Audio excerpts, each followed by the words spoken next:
Oh, I'm live. Okay. Oh,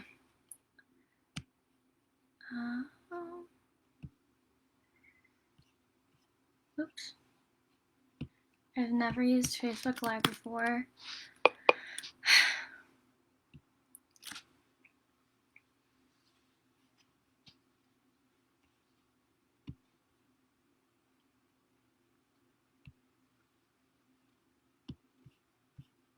Oh, okay.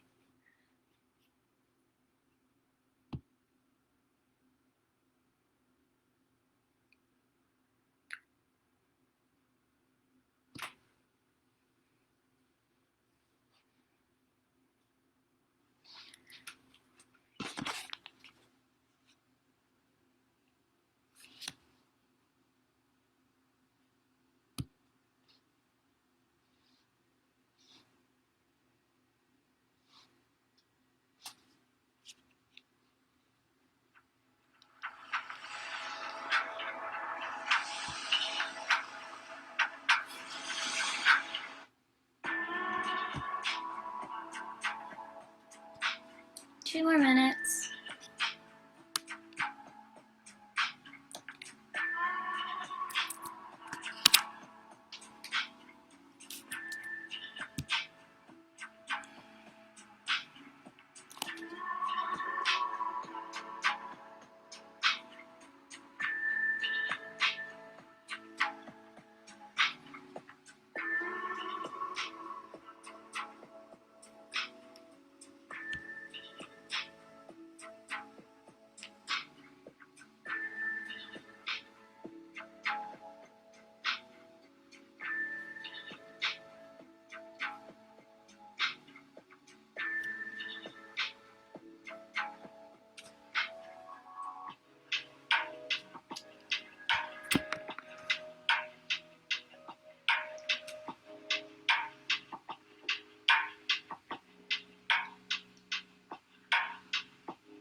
Okay.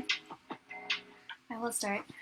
So, hi everyone. My name is Ashley Lanuza, and I published a book called My Heart of Rice, a poetic Filipino-American experience this past February with New Degree Press. Today I'm really excited to be sharing with you some poems that I wrote, and as I drink this homemade matcha latte I just made a few minutes ago, and I'm ready to get into it. But first, a little bit more about myself. I recently graduated from UCLA with a psychology major and a film minor. But I was also formerly an Asian American Studies minor, which kind of brought me to a lot of the information in this book.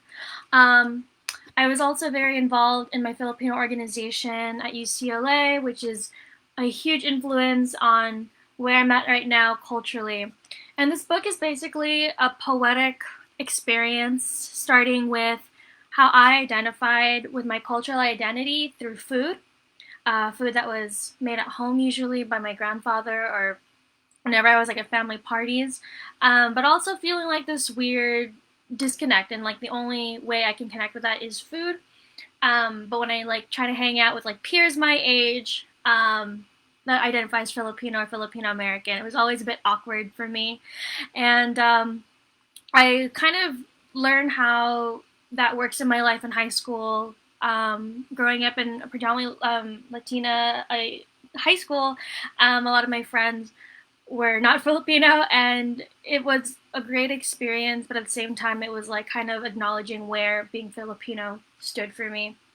And just like, a lot of that adolescent inner conflict one has sometimes.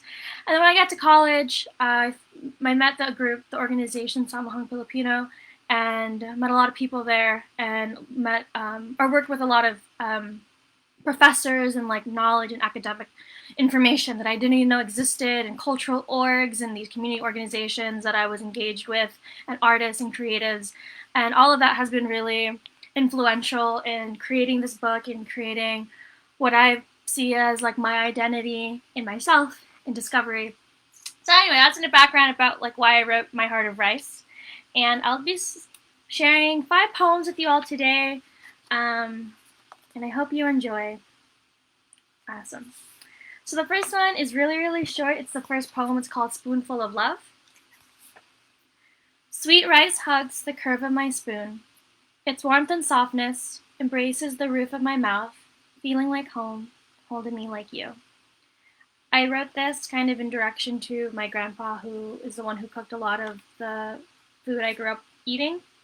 And rice is a huge component in Filipino cuisine. So definitely just this idea of like love, of labor, and of good food, just being of being in your mouth, but also like surrounding you like in an embrace. So that's how I pretty much just start off the book. And I do that so I can like welcome the reader, knowing that this is a space of love as much as it is a space of struggle and understanding. This next poem is called Kamayan, Hands. Home is made of sticky white rice, boiling sauce thick and meaty, sizzling cloves and slices, humming tea kettles, and the food you've made, its steam curling to the ceiling. Fried fish sits on the table, salted and seared by the market down the street. Jasmine rice on my plate, sterling silver spoons shine beside the fork. I avoid utensils in favor of 5 fine fingers, thumb touching index, middle, ring, and pinky. I pick up my rice. You sit across from me, mild irritation sprinkled in your voice as you say, pick up your spoon, pick up your fork, do not use your hands, we are in America. So, where that came from, that was an actual thing that happened over the dinner table when I was trying to eat with my hands, and that was said to me. And I mentioned this in my poem because there's a really long conversation, really long history in the Americanization, the assimilation of immigrant families into the American society. And, as kind of like a survival tactic that is, it poses sometimes a problem, especially for younger generations. We're trying to identify and figure out, where their family is coming from when it's very Americanized. And I include this poem because I think that was kind of where that young naiveness of like, this is food, this is my culture, I'm going to enjoy, it starts kind of hitting a rough patch. It's kind of like, oh, maybe like I can't fully love this part of my identity. Can I fully love myself? So, one of the subconscious things that happened, definitely didn't think about that when I was like 10 and this happened to me, but now that I look back in retrospect, it was an interesting moment, and I think a lot of people carry similar moments in their experiences. Okay, so the next poem I want to read is Defining the Lines. This is kind of a shout out to my grandma, because she really felt a lot of emotions reading this poem, and she shared that with me. And I don't know why I'm getting choked up now, but I think like, when you move your when you move your family to another country, you don't expect them to experience hardships. And I'm not saying I experienced the most hardships, but it's there's something in there. There's something in that experience. So anyway, defining the lines. Have you ever experienced yourself through a textbook? Because here in the States, you're worth multiple chapters when you are a white man. If you are me, female, not white, a child of immigrants, I am barely worth a sentence. But in these Friday night meetings, I would read academic articles and essays, shine a light on my missing piece of America. The culture I had removed from every part of my external being solidified itself in front of my eyes, and I began to see my reflection. As I prefaced, this poem comes from just this experience where I learned about a lot of Filipino American history and community and culture that I did not know existed, and how important that was to me because it felt very empowering, knowing that it moves just not only for my family but to the outer world. So I found a lot of source of comfort in that, and the people that I've met, and so that's attribution to that. It's kind of like right before I delved into these academic articles and research and books and all these like really amazing scholars and community organizers and creatives, was this moment where it's like, oh my gosh, like I can see myself physically in something. Okay, so the next poem I'm going to share is called Know Better, and this is kind of in the wake of where we are now with the Black Lives Matter movement, and I discuss this a little bit in my poem because it's really important of a discussion to talk about. So here goes. Model minority stereotype overshadows individuality, but convinces Asians to heighten their superiority. Within the ethnic hierarchy, even Filipinos are at the low rung, and when you say I can't date a black person or why do you look Latina, your true colorism is showing. Race against race, unable to form unity in the United States, pitted against one another by discrimination, particularly anti-blackness. When it's because of black activists, we even have the right to immigrate. Have you seen what the system has done to our eyes, tricked by a blinding oppression, to think we are any better because of our skin color, failing to realize we're not white either? Solidarity only achieved when calling out the oppression we perpetuate in hopes that we no longer have the desire to assimilate. So there's a lot of conversation regarding in the Asian and Asian American community about just historical roots in colorism and thinking that because one is like lighter skin, for example, they're better than another person because they're darker skinned, and that is entirely false. It's just rooted in a lot of historical, cultural, and even religious history, and it just transfers out today, and I think it's really amplified in the moment that the United States finds itself in this current conversation, in this current cultural and political climate, in that, we as a community have to discuss these things and why they're rooted in not the best practices and they're pretty dated ideologies. So, okay, my last poem is called I Am. And this is kind of like a conclusion poem to this entire self journey that that this book goes through. I am not the stereotypes that haunt me at parties. I am not a model minority flaunting pseudo-satisfaction. I am not the precarious line of being enough because I am enough. I am our history. The ship jumpers at the Gulf, the farm workers in Stockton, the activists in Delano, the overseas workers Balikbayan boxes. I am the Latino influences that my childhood embraced with warm brazos and dulce love. I am the food you fed me, onions and garlic sizzling, a bowl of vinegar for dipping, chunks of meat in a pool of sauce. I am a product of immigrants, your wildest dream, your labor's payoff. Out of all of this, I am your granddaughter, and you've made my heart into rice. Familiarity, comfort, home, love. A love that glows in the cold excuse of a society we find ourselves in, where straight boxes and painted lines force us into unbreakable categories. A love that moves past these borders to exchange tender familiarities. Again, just a conclusion poem, kind of wrapping up all that this book goes through. So I know I only gave tidbits, but essentially, I like explore food and go through school and all of that stuff, but I also go into Filipino American histories that date back all the way to the 1700s, even before the United States of America actually became a thing. And then I also go into like what we call like community conditions, basically like what the community is facing and what things are prevalent and needs addressing and fixing. through different community organizing and movements. So it's a very it's a book that kind of is an introductory book for someone who doesn't know anything about this, because that's where I was only 4 years ago, and I have still so much to learn, I must admit. But it's for someone who wants to start that journey of understanding their cultural identity, whether that be Filipino American or whether that be blank blank. So anyway, I am accepting questions. If you would like to ask me a question in the comment section, I will try my best to answer them.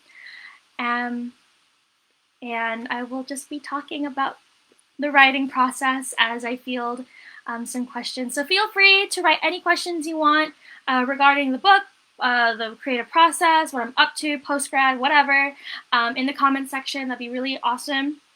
Where is my latte that I made? Okay. So anyway, I'll just stop.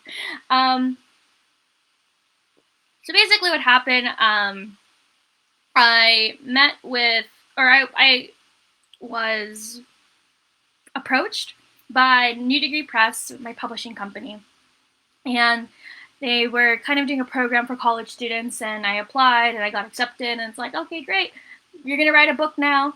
And actually it was supposed to be published I think July or August 2019, but it is not easy to write a book, especially as a college student when all you do is write papers. So, you know, I kept putting it off, and then eventually I did it. I did my publishing date for February 2020, and that was a good idea because I had studied abroad prior to, so I was able to just write and write and write while I was abroad in the Netherlands. So it was a really, really good experience. And after that, after the first draft, it was mainly working with my editor, doing a lot of, you know, work that making the project cohesive, knowing how to order the stories, grammatical errors, small things like that, double checking facts and things. And yeah, after that, I worked with a cover designer. The design of this book is a rice cooker. If you do not know, it's a thing to cook rice, and the wire are two hearts to kind of represent, like, you know, love, and it just kind of goes around like this. And the idea actually came from my roommate's boyfriend. We were just discussing my book covers and book options, and I wasn't fully happy with all the options I had. And she told me that, they were about to go to bed, and all of a sudden, in the darkness, he said, rice cooker. And she took that to mean, oh, he's probably talking about the book. And then she texted me, and I was like, oh my god, that's a fantastic idea. And I remember, like, my dad actually asking me, like, why did you put a rice cooker? Like, we don't really use rice cookers in the Philippines. And I was like, that's a really great point, because I do here. I grew up using a rice cooker here. So, again, solidifying this, like, idea that, like, yes, I'm Filipino, but I'm also very American, and where does that, like, little middle dance around? So the rice cooker was a really cool idea, and then my designer was able to make it really look artsy and cute. And then I knew I wanted my book cover to be mint for some reason. And yeah, so that's the cover design story. And then I have these 3 quotes from 3 amazing people that I look up to. One including is Professor Valerie Matsumoto. She is a PhD professor. She's a professor with a PhD in history at UCLA, and she has a lot of publications regarding the Japanese American community. I had a professor. She's really lovely. Please field questions in the comment section. Another one is from a former principal of mine that I looked up to, Marielle Sala, also a Bruin, and she has her education doctorate. And then I have another one from Leo Alpea, who is a co-founder of One Down. You should really check it out, One Down. They are a multimedia company that does a lot of really great videos and resources regarding the Filipino American experience. So those are the back quotes that I used. The writing process was really fun. It started kind of just, writing from a personal place. And when I got approached to do the book, just thought, hey, I already have some poems already done. Let's expand it. and then add more to it. So that's where that comes from. And it just comes from a lot of personal digging as much as it is research. Lots of crying. I think poetry is such a great form because it is a very emotional work. I mean, I think all written work is, or all creative work is quite emotional, but poems especially just are supposed to be so beautiful or sad, or how it's written is just very sentimental. So it's quite the journey, especially revising it and thinking like, oh, okay, so I have to, put this down and like being very vulnerable with it. And it's been a good journey.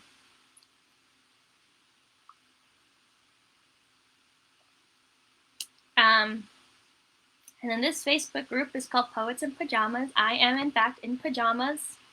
These are my favorite pajamas. They're from Target. Really great. Again, I made this matcha latte out of scratch. I'm very proud of it. I recently got a milk foamer at IKEA, and it's very, very useful, I would have to say. So, yeah.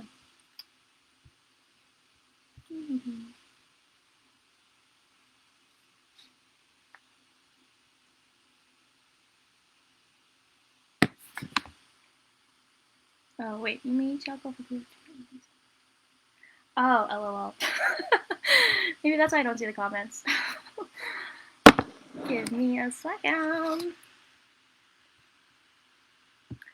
I, again, have never used chocolate for VIP's profile here. I'm using the button. Okay. Oh my god, I'm an idiot. Sorry.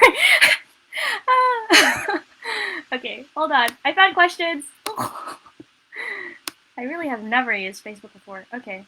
Okay, I'm seeing the questions. I'm seeing the questions. Okay, great. All right, awesome. LOL. I'm so sorry, guys. Okay. Question open. Okay. And that's my bad. So what triggers are a poem for you? An image, a memory, a plot? Thank you, Becca, for asking. Mostly when it comes to memories and experiences, just anything that's related, whether that is like a song or an image, or sometimes I'm just like not doing anything and then a memory strikes me and I'm like, ouch, or I have like an emotional response, and then I'm able to just kind of sit there and then start with that image, start with a memory, and make that into a poem, and then I keep editing it until I'm happy with the final result. What triggered your new understanding to pursue your history? Akua Leslie Hope. Thank you for asking. When I got to college, I met a lot of people, Filipino American students at UCLA, and I remember kind of just feeling a bit distant, a bit disconnected. I didn't know why at the time, and I realized it was just like my experience is very different from everyone else's, and that's not to say like everyone has the same experience, but just like I knew like I had a really like different background along with other people, so kind of just like that feeling of like I feel like I should be part of this, but how come I don't feel it in my heart that I'm part of this? So yeah, that kind of threw me off a bit, but then I pushed myself to keep staying with the people that I met there in the organization, and I just kept pushing. And then I found academic articles. That was like a huge thing. I'm a huge academic person. I love school, and so being able to read about the Filipino American community and experience, that was really empowering to me and really eye-opening. And so that's what made me pursue that history, because I just kept pushing, looking for more. What is your favorite poetry collection you've read recently? I am currently reading You Get So Alone That It Just Makes Sense by Charles Bukowski. I've been wanting to always get into Bukowski for a very long time, so I finally got a copy.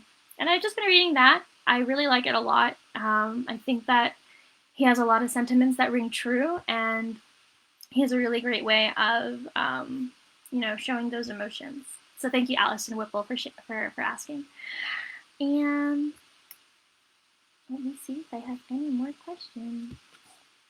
Gotta refresh the Facebook. I apologize to everyone that I was unable to see the questions. Okay.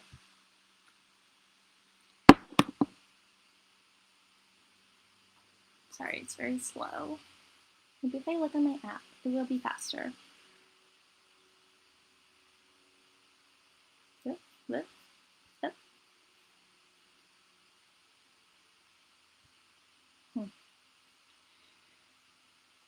So, oh, and then I have my, okay, great honesty. Oh, Wikowski is the jam.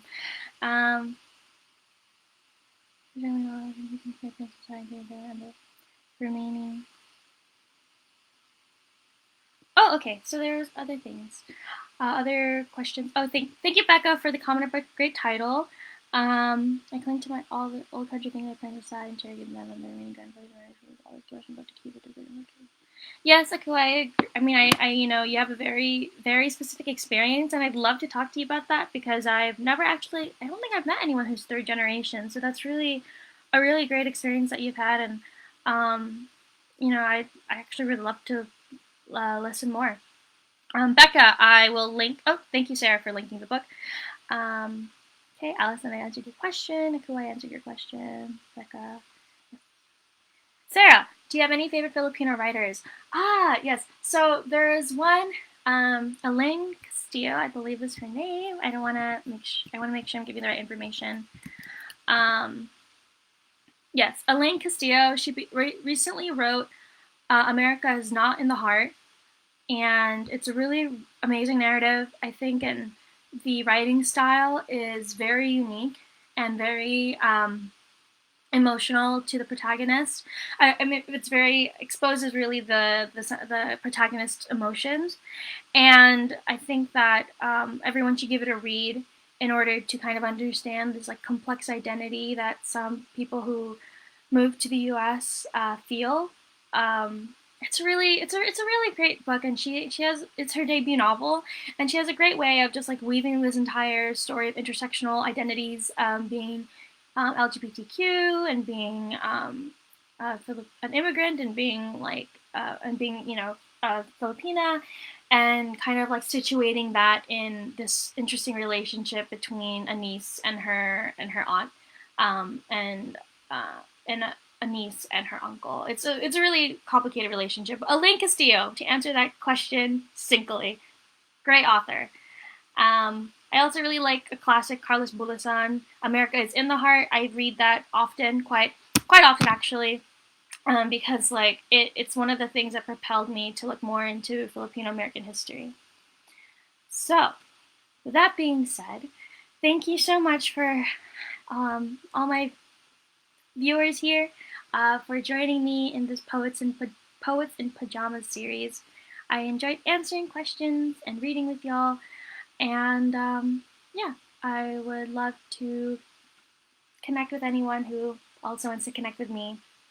Thank you again. Have a good evening, and bye-bye.